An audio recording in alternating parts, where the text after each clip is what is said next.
Om Namo Bhagavate Vasudevaya.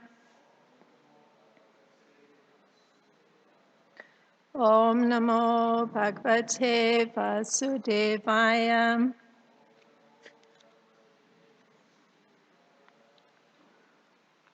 Om Namo Bhagavate Vasudevaya.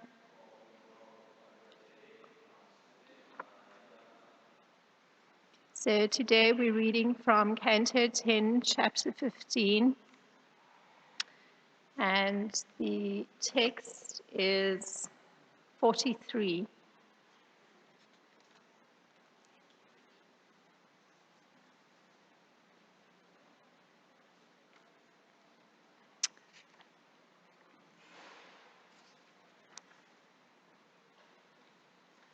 Okay. So we'll chant responsibly.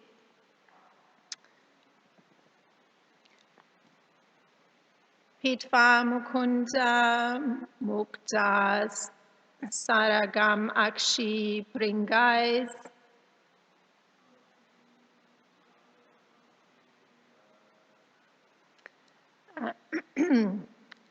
Tapam Jahar Viraha Jambraja Yosito Mi.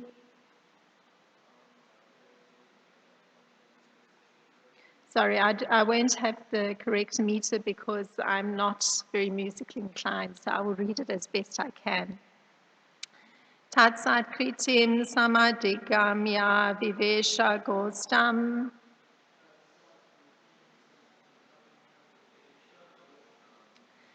savrita hasa vinayam yatspanga muksham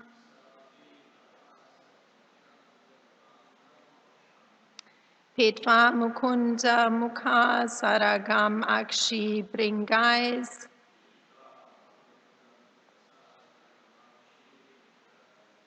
Tapam jaha viraha jambraja yosito hini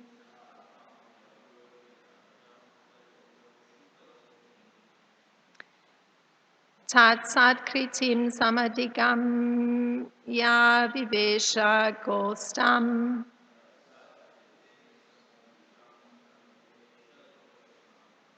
Savrita hasha vinayam yatapanga moksham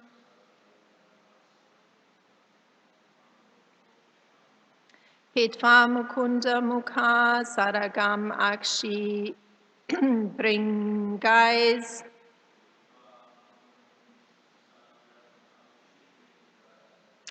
Tapam jahar viraha jam prajayosito hini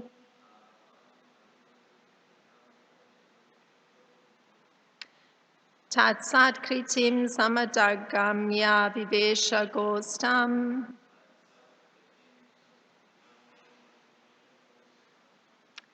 Savrita sa vinayam yatapanga moksham.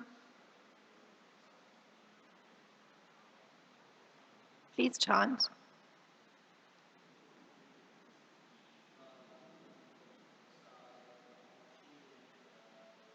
Tva mukunda mukha saragam akshi bringais.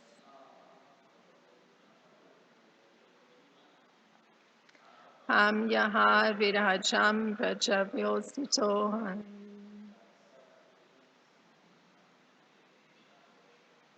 Tatsat kritim samadigamya vivesha gostam. Savrita hasa vinayam yatapanga moksham. Mukunda mokha saragam makandais. Tapam jahar viraha yam praja yosito hini. Tatkritam samadikam ya vivesha gostam. Savrita shavyagam yatapanga moksham.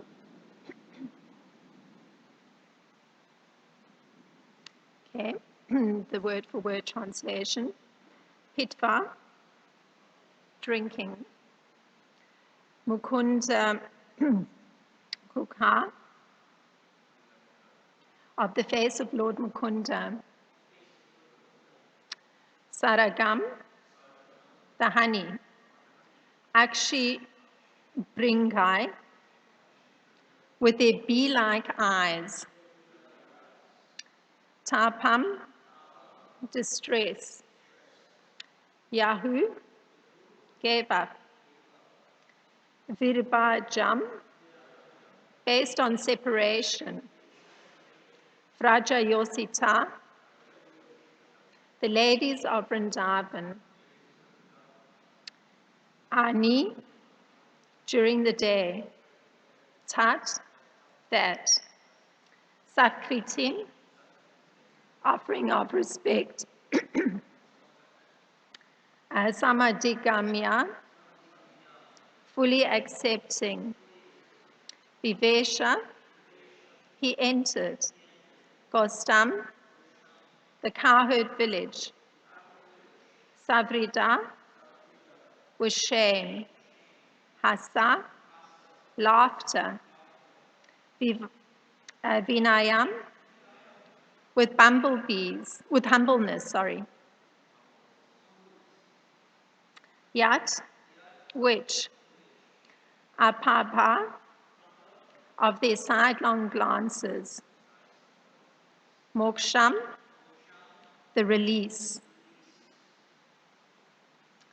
Okay. In the translation for text 43. With their bee-like eyes, the woman of Vrindavan drank the honey of the beautiful face of Lord Mukunda, and thus they gave up the distress they had felt during the day because of separation from him.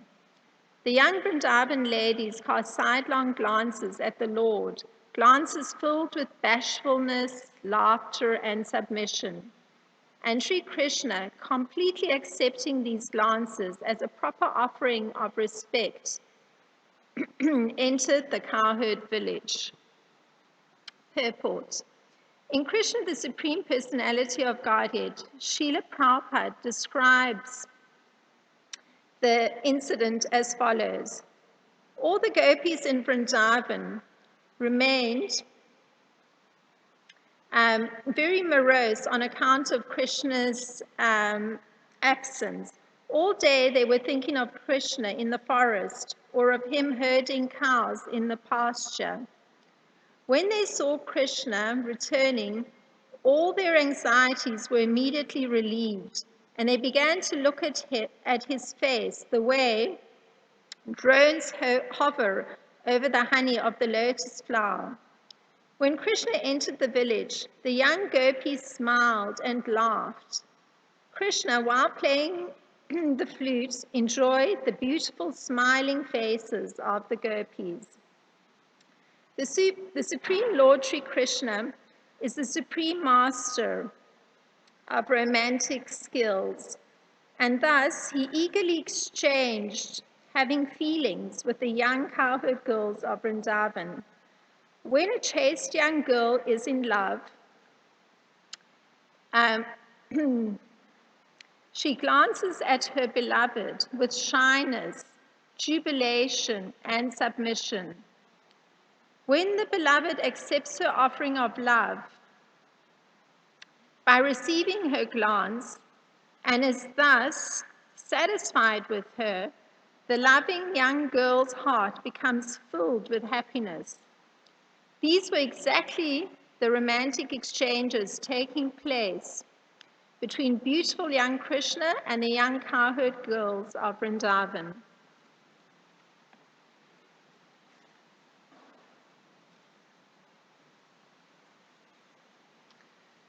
Om Jnanatimandasya Gananjana Shalakaya Chakshurinmilitam Yena Tasmai Shri Gurave Namaha. Sri Chaitanya Manopistam Stapitam Yena Bhutale Swayam Rupa Gadam Mayam Dadati Swapadantikam Vandeham Shri Guru Shri Yuttapada Kamalam Shri Guru Vaishnavam Sha Shri Rupam Sagrajatam Sahagana Raghutanam Vitam Sajivam Sadvaitam Savadutam Parijana Saham Krishna Chaitanya Devam Shri Radha Krishna Pada Sahagana Lalita Shri Vishaka Vitamscha Hey Krishna Karuna Sindhu Dina Bando Jagat Pate Gopesha Gopika Kanta Radha Kanta Namostate Tapta Kanchana Gaurangi Radhe Vrindavaneshwari Vrishabhanu Sute Devi Pranamami Hari Priye Vanchakalpatarubhyascha Kripa Sindhubhye Vacha Patitanam Pavanebhyo Vaishnebhyo Namo Namaha Namo Vishnu Padaya Krishna Prasthaya Bhutale Srimati Padaswami Iti Namine Namo Vishnu Padaya Krishna Prasthaya Bhutale Srimati Bhaktivedanta Swami Iti Namine Namaste Saraswati Deve Gauravani Pracharine Nirvishesha Sunyavadi Paschatya Deshatarine Jai Shri Krishna Chaitanya Prabhu Nityananda Shri Advaita Gadadhar Shivasadi Gaura Bhakta Vrinda Hare Krishna Krishna Krishna Hare Hare Hare Rama Rama Rama Hare Hare.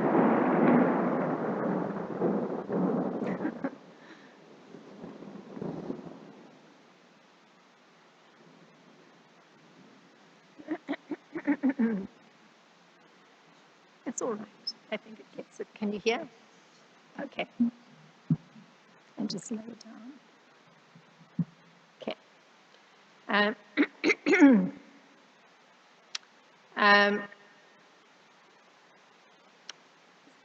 So first, my apologies for being slightly late, some unforeseen thing.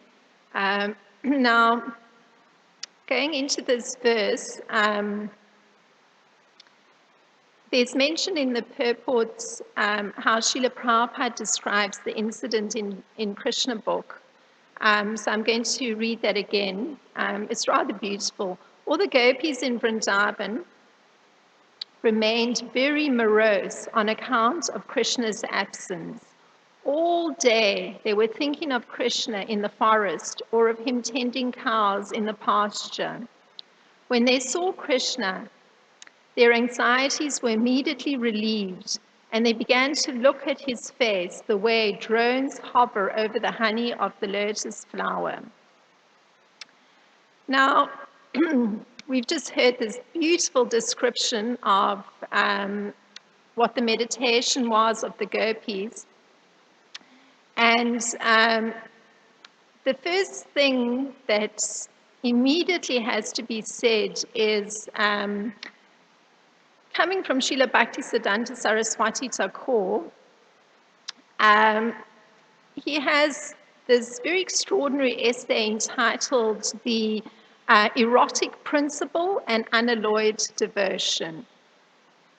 And so therein he writes that in our present sinful, these are his, it's his expression, in our present sinful state,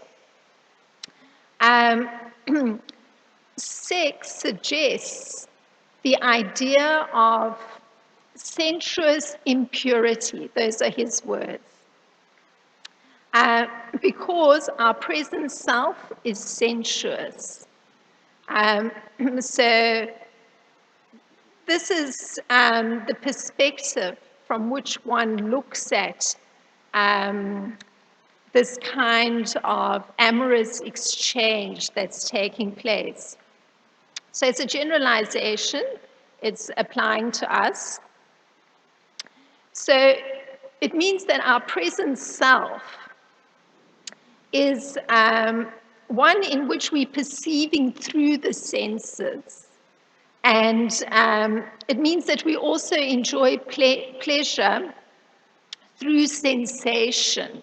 So we're very much physiologically bound through the habitation of this body, how we're perceiving, what we're hearing, and it has a lot to do with being equipped with the particular senses, and also the fact that we experience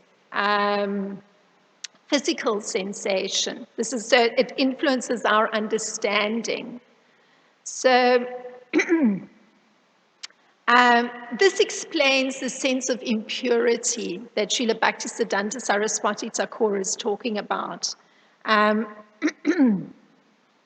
and he says, this is him again, there's an incongruency between any material, limited, unconscious substance and the human soul. So he's known for being highly eloquent.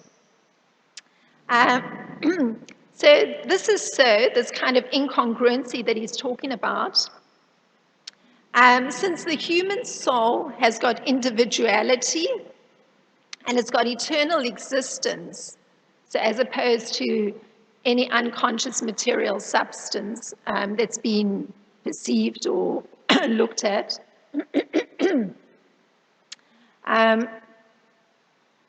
So just to, I guess, drive home the point of, the huge difference between the physicality and the way it influences one's perception and one's understanding, and then that actually there's that different self that isn't experiencing on a sensuous level, the soul part. Krishna is explaining in Bhagavad Gita in 2.12 that never was there a time when I did not exist, nor you, nor all these kings, and in the future, and not in the future shall any of us cease to be. So indicating that the eternality of the soul.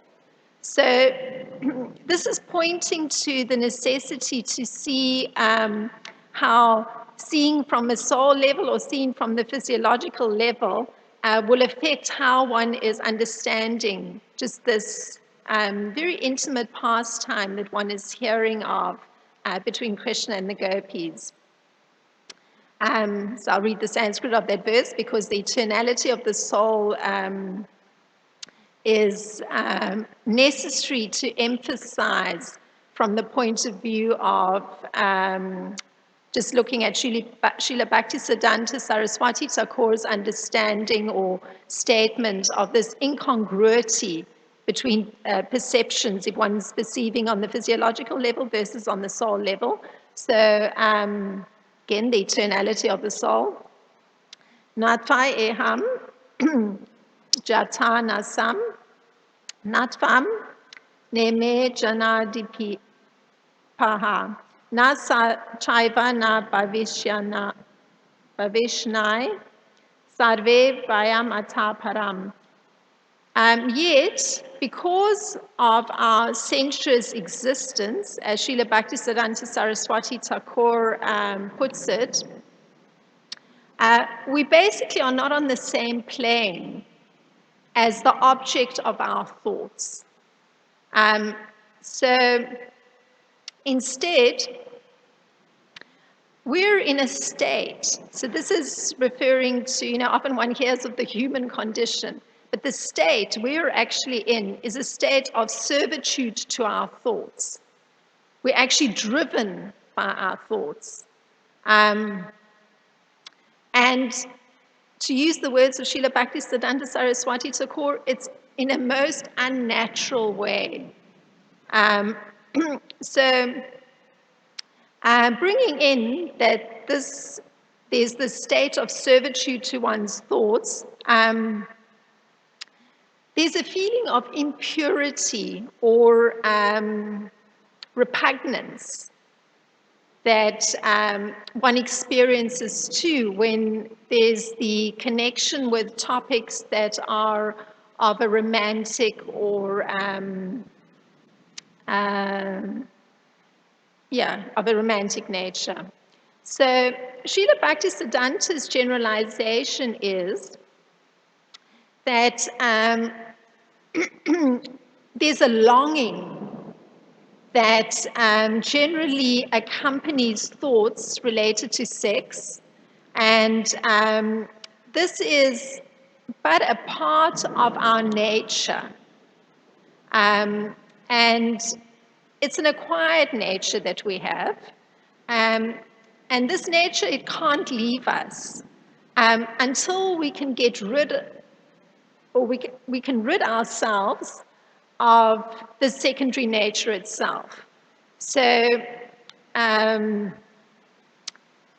continuing, this aspect of longing is very interesting.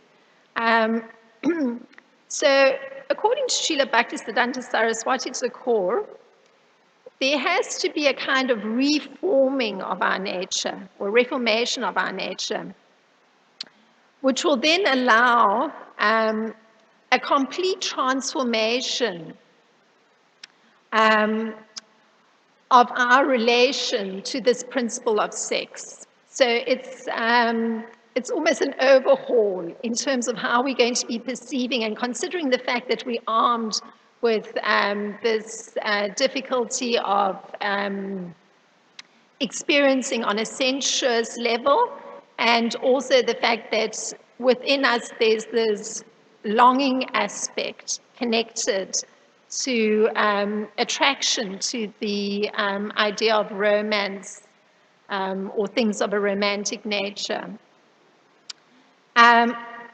So, with this present understanding, when one hears a description of Krishna and the attractiveness of his form, or the form, how his form has attraction for the gopis, and I'm going to give a description of that form. And this is coming from Sri Krishna Leela Stava.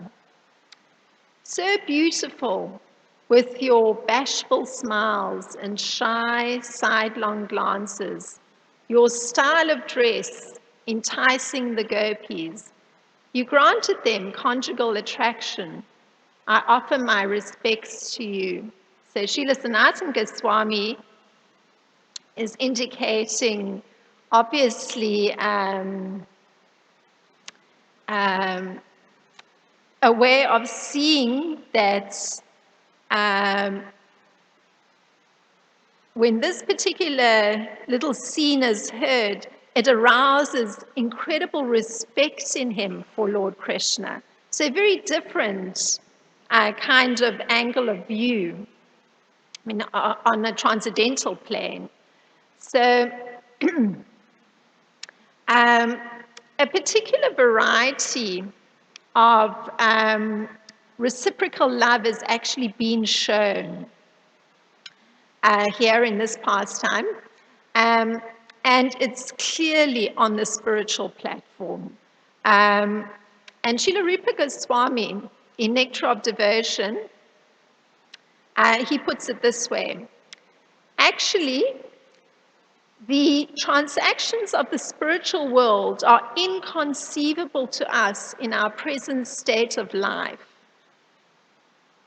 Understanding the exchanges of transcendental loving service with Krishna is only possible when one is actually in touch with the pleasure potency of the Lord. So here's the missing ingredient. Now, how this takes place, that will allow us to actually be able to perceive in a different way. And again, Srila Rupa Goswami describes how this comes about. So it's through a very interesting, expansive kind of outlook. So I'm going to read.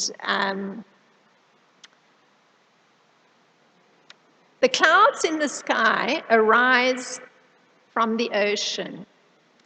And when the clouds become water again, here we have it taking place right behind us with all the necessary sound effects, and fall to the ground, they glide back to the ocean. So in our case, we may see these clouds that have fallen to the ground, they're going to be gliding back to Lake Michigan. Now, the pleasure potency of Krishna is compared to the ocean. The pure devotee is the pleasure-possessing cloud, and when he is filled with transcendental loving service, then he can bestow the mercy as a downpour of rain, and the pleasure potency returns to the ocean of Krishna. So there's the connection with the supremely merciful spiritual master, who's actually, through his transcendental loving service to Lord Krishna, is then going to pour that mercy upon one, so that one can then actually get in touch with the pleasure potency of Krishna. So that missing ingredient is highly dependent on the transcendentally endowed service that the spiritual master performs. And it's a service to oneself as a devotee serving the great personality. So it's not a small thing, this transition to going past that very physiological way of viewing things to actually viewing on with transcendental vision. So it's nice actually imagining having such a downpour and a deluge coming upon one's own head and heart from the spiritual master. Now, the particular type of loving sentiments that develop within the heart of a particular devotee, there's a term used. It's called vibhava. And there's a resulting manifestation or show which indicates that this loving sentiment is present in the heart, and it's visible in these kinds of external expressions. So this is on the transcendental plane. There's astonishment, there's fear, there's moving of the eyebrows, and there's smiling. And this is present here as Srila Sanatana Goswami's description of Krishna, because that's precisely what we hear he was doing. How's it again? With his bashful smiles and shy sidelong glances, and his style of dress, it's enticing the gopis. So this is actually a manifestation of deep devotion in the heart. So even Krishna, or not even, but he's carrying that kind of devotion towards his beloved devotees. Now,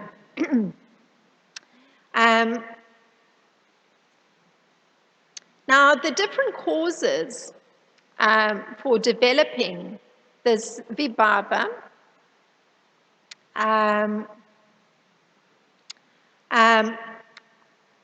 it's actually coming from a place of steady ecstasy. So it's an ongoing state in the heart, this emotion. It's continuous.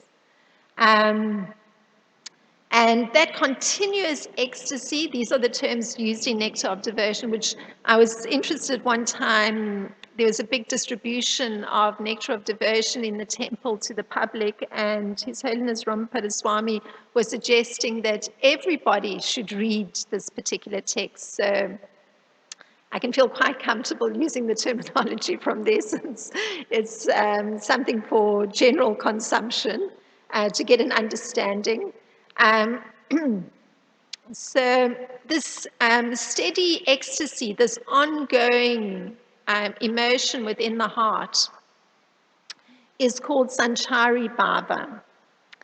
And this continuous ecstatic love, it's only possible when one is situated fully in a transcendental position. And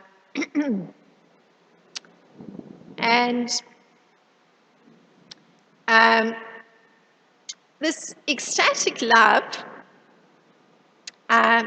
it sometimes has contradictory symptoms. This is how it's described in Nectar of Devotion.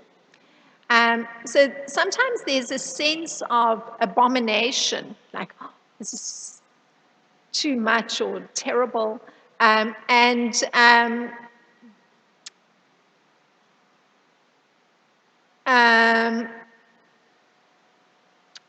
I'm just reading directly from the Nectar of this of devotion, as is put by Srila Rupa Goswami, the sense of abomination takes place when non-contradictory symptoms of ecstatic love are manifest distinctly.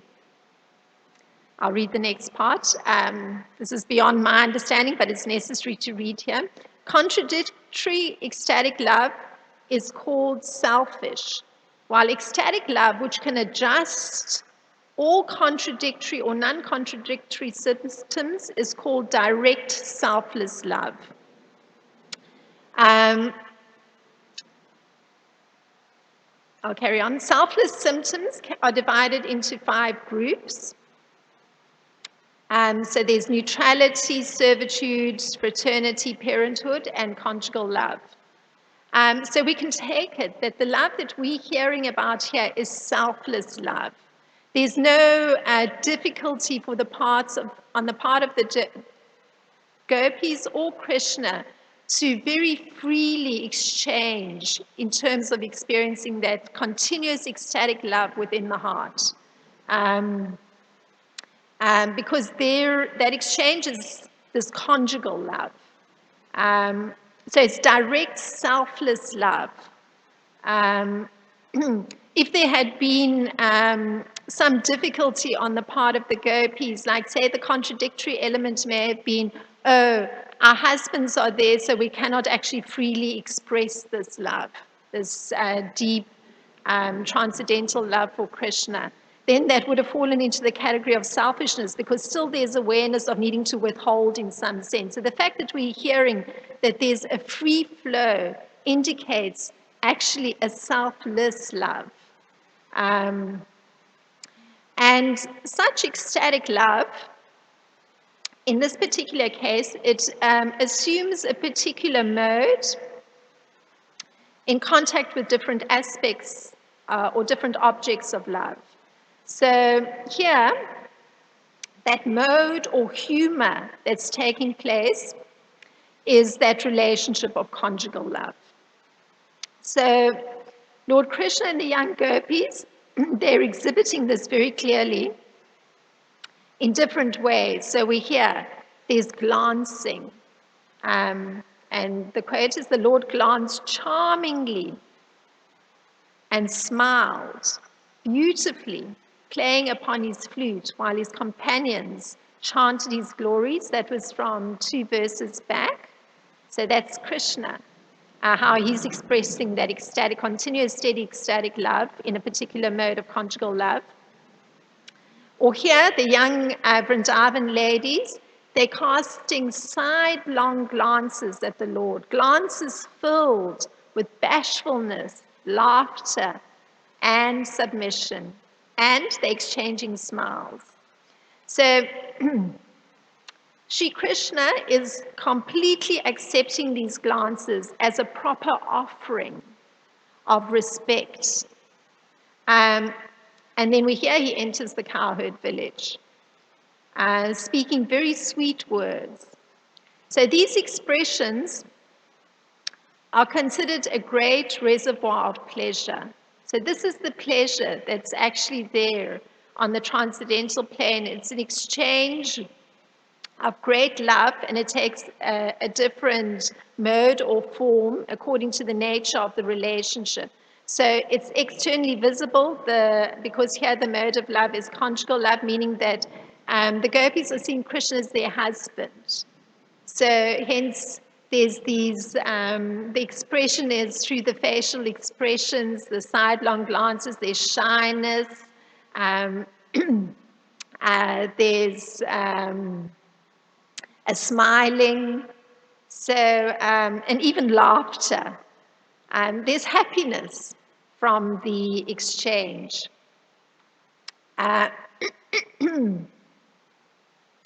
And this same steadiness of ecstatic love on the conjugal plane, it expands. So it's not static, it expands. So the love expands internally and with the exchanges. And in the particular purport we heard on the mundane plane, how this sort of exchange happens.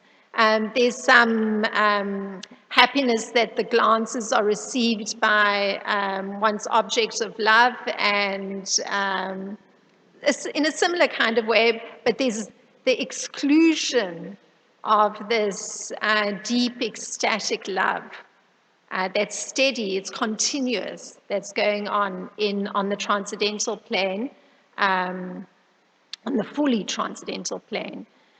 Now, if one were to take this downpour of rain that Srila Bhaktisiddhanta Saraswati Thakur had described,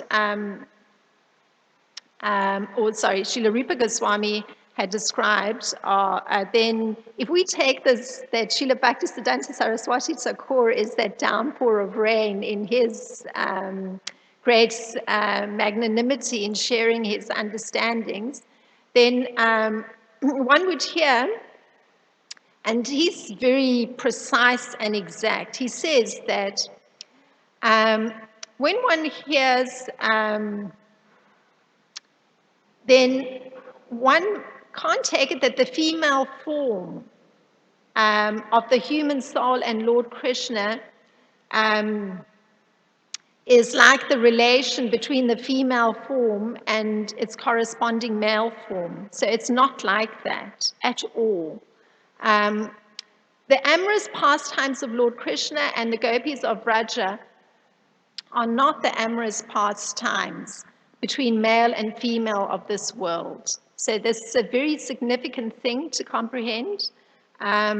I recall many years ago, maybe it was the second time I visited India, and I was standing on a train platform in Mumbai, and anybody who's been to Mumbai knows that the trains are tremendously crowded, the platforms are tremendously crowded. When a train comes along, people hurl themselves on the train and are hanging on, and even old ladies have no problem with using their elbows to shove one out of the way. So in that condition, waiting for a train, this man happened to be standing nearby, and I guess he saw I was a devotee, and so he said to me, these were the first words that came out of his mouth. He said, yes, he likes to read about the way Krishna is interacting with Srimati Radharani. I was so taken aback. I thought, on this busy platform, of all the things he needed to say to a person he's never met before, a devotee, this is what he's telling me. So I thought, is it an attempt to, somehow, make a pass at me? I was completely confused. I was completely confused. So I looked at him and I said, oh, well, I think that's not the right way to go about reading the scriptures. Anyway, yeah, so this Srila Bhaktisiddhanta Saraswati Thakur's emphasis that these pastimes are not like the exchange between a human and a male form in this world needs this kind of emphasis, because clearly there is misunderstanding. If it happened on a busy platform in Mumbai, it must certainly not be uncommon.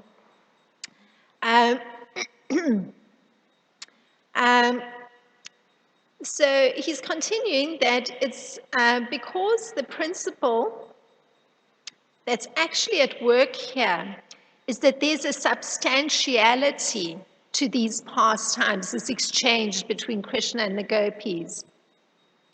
And so even any kind of amour or love in this world, it wouldn't even be existing if there wasn't the substantiality that's there, that comes from Lord Krishna on the transcendental plane of these loving exchanges. So that's the actual reality, that it's possible to have this steady, continuous ecstasy, and depending on the nature of the relationship, although the nature of the relationship under discussion here is that of an amorous kind, a conjugal one, it wouldn't even be present in this world if that reality were not taking place was not possible.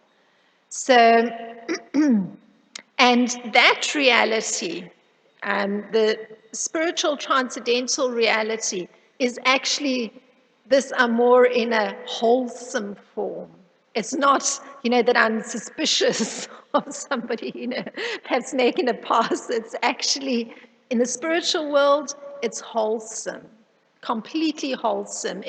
There's a selflessness and a wholesomeness to that loving exchange, which isn't here. Clearly, there's selfish motive on the most part in loving dealings, certainly where that attraction is present between the male and the female form.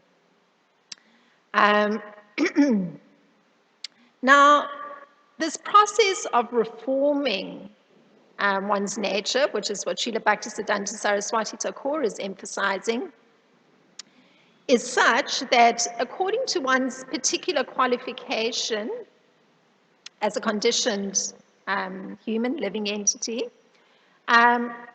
one first has to take shelter of regulative devotional service. So it's only later that some attachment to Lord Krishna can awaken. Then this mood of Raja can awaken in one. So there's a whole transcendental mood, and it has to be awakened, but it begins with taking shelter of regulative devotional service. So it's very ordered, the progression, very ordered, very controlled. So when one externally follows this regulative process of devotional service, meaning we're abiding by so many rules, so many regulations. On days when I'm doing devotional service, I have to keep my eye on the clock. There's that amount of time for cooking, that amount of time for taking lunch, that amount of time for bathing again, that amount of time for traveling, arriving here at exactly the right time in order to make a plate. There's this amount of time to make a plate, this amount of time to spend on the altar. It's extremely regulated, and actually over time it just becomes a part of oneself. One's not even feeling that this is sort of strict or ordered. It's just very natural. So when one one understands it's a very ordered progression. This coming to awakening this mood of Raja that is essential for being able to understand these pastimes in the proper way.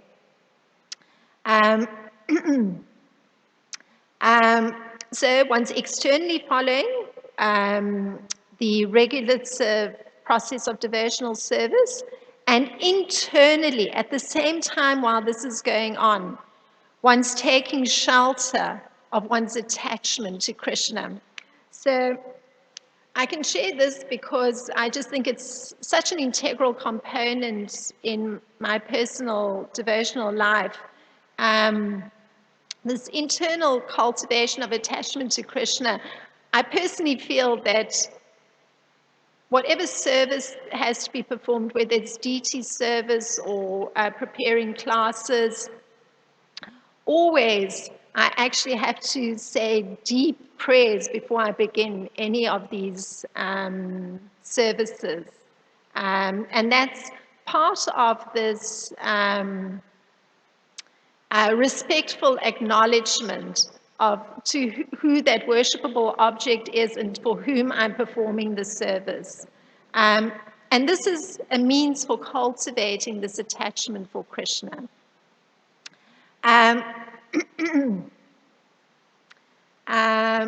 So this kind of cultivation or internally taking shelter of attachment to Krishna, then over time, this relationship between Krishna and oneself as the devotee,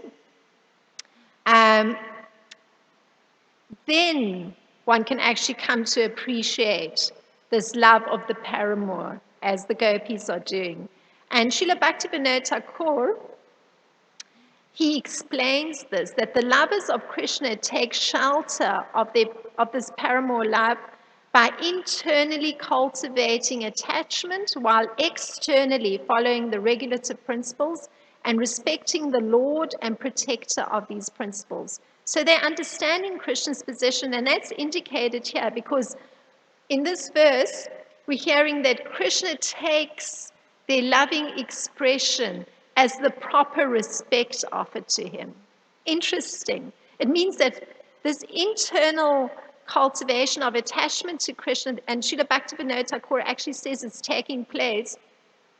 He says that they're respecting the Lord and protector of these principles, these religious principles. So everything is accompanied by deep respect. So you can see this discrepancy with regular male-female interactions. It's so easy to cross the line of respect. So easy. Be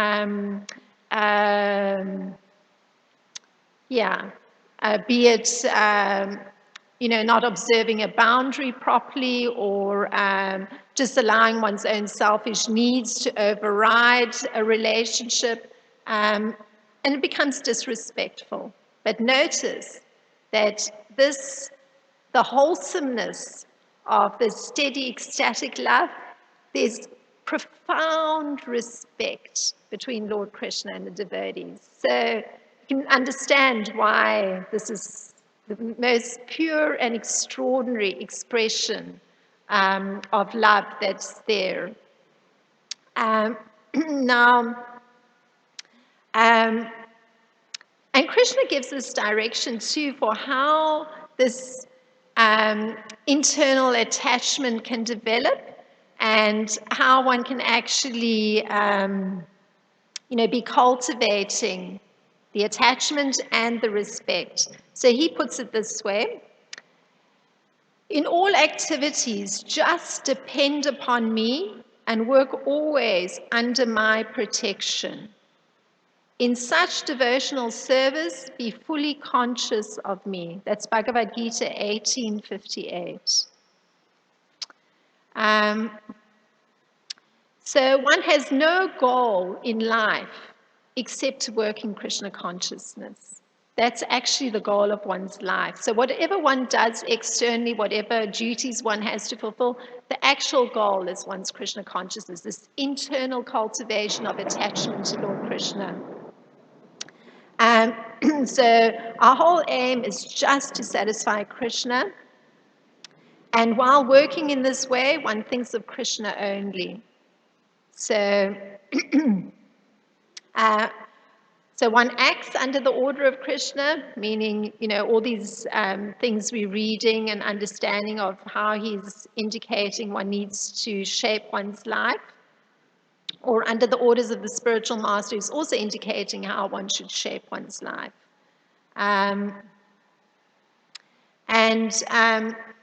He's going to bestow his mercy on us, the living entities, by establishing those activities as a form of spiritual practice. So those activities that we're performing become established. Like, when you're planting a plant, at some point you see the creature first struggles, is a little distressed. One has to learn, what amount of water one needs to give that creature. Then after some time, the creature becomes established in that place where it's got planted. It starts to thrive. So these regulative activities we're performing in devotional service, they start to become established. One actually starts to become comfortable with those activities and embraces them. It's not like something external to oneself, or a little difficult, or, oh no, here we go again, not like that. It actually becomes established. One is very comfortable and happy with those activities. So they become part of one's regular spiritual practices. And these regulative principles that we're following, they come to awaken that attachment. as we're cultivating our Krishna consciousness. So actually, as we're following these regulative principles, we can actually feel great gratitude, like great gratitude.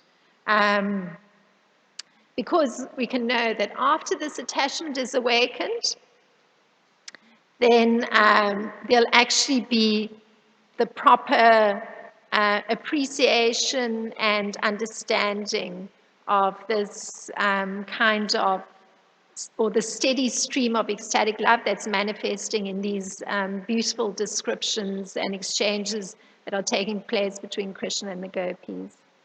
And also that mood will awaken in one. So thank you. If there's any thoughts on this rather deep subject matter.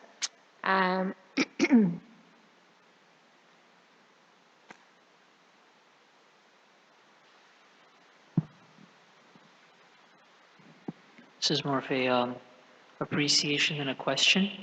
That I was appreciating your emphasis on respect, how in material relationships, material romantic relationships can imitate such activities as smiling and laughing and interacting, but a little bit of a rupture will create a lot of disrespect, whereas Krishna and his devotees always have very, very deep respect for one another. And I was hearing this morning, Radha Govinda Maharaj was explaining the nature of the love of the residents of Vrindavan. He was saying that when they churned the ocean of milk, you remember that pastime nectar came out and so many things came out? And they used the Mandara mountain to churn the ocean. In the same way, Lord Krishna used the mountain of separation to churn the hearts of the residents of Vrindavan, and what came out, but like the most ecstatic feelings of love, and feelings of longing for Krishna. You were mentioning this point of longing also. So I was just appreciating how, yes, externally, the romantic behavior of this world may look like what's happening in the spiritual world, but at a deeper level, there is tremendous respect and love that we don't have in the relationships in this world. We have something small, but not much. Thank you very much for making the comparison of the churning of the heart, the churning of the under a mountain. Thank you. Yeah. Yeah, and actually, on on a mundane plane, it actually is very difficult to sustain that loving mood because of not having approached it in the first place with deep respect. And actually, even to function as a devotee, if there is that kind of relationship that's described, that's of a loving nature, there has to be such being on guard to actually treat the other person constantly with great respect. One has to be on guard because that's in that more comfortable, intimate space, that's where one's own mind can actually sometimes get free play. So one has to be extremely cautious because the worst aspect of oneself can emerge in that intimate space. So there has to be great thought given to the other entity, hopefully also being a devotee of Lord Krishna, and their particular process also of cultivating attachment to Lord Krishna, and knowing that one can then treat the person extremely respectfully. Yeah. Otherwise, it's that disrespect comes in too easily, too easily. One sees it. I mean, the general picture when you view old people interacting, one feels this kind of sense of pain because one sees that it's like conditioned natures just actually having fallen into a pattern. I mean, many old people, and you think, oh, 20, 30 years, these persons have been together, and this is the result. It's just conditioned minds interacting in a kind of barely tolerating each other way. And this is the general picture. And one thinks, what a sorry state. May one never get to experience, 20 years of interaction with another human being that's on a more intimate way, with it resulting in this kind of picture. So, yeah. So thank you very much. I kept everybody a little bit longer through my lateness, and my deep apologies. I hope it hasn't thrown your day off in any way. Thank you very, very much for kindly sitting and waiting and being present in the class. Srila Prabhupada ki jai, Srimad Bhagavatam ki jai.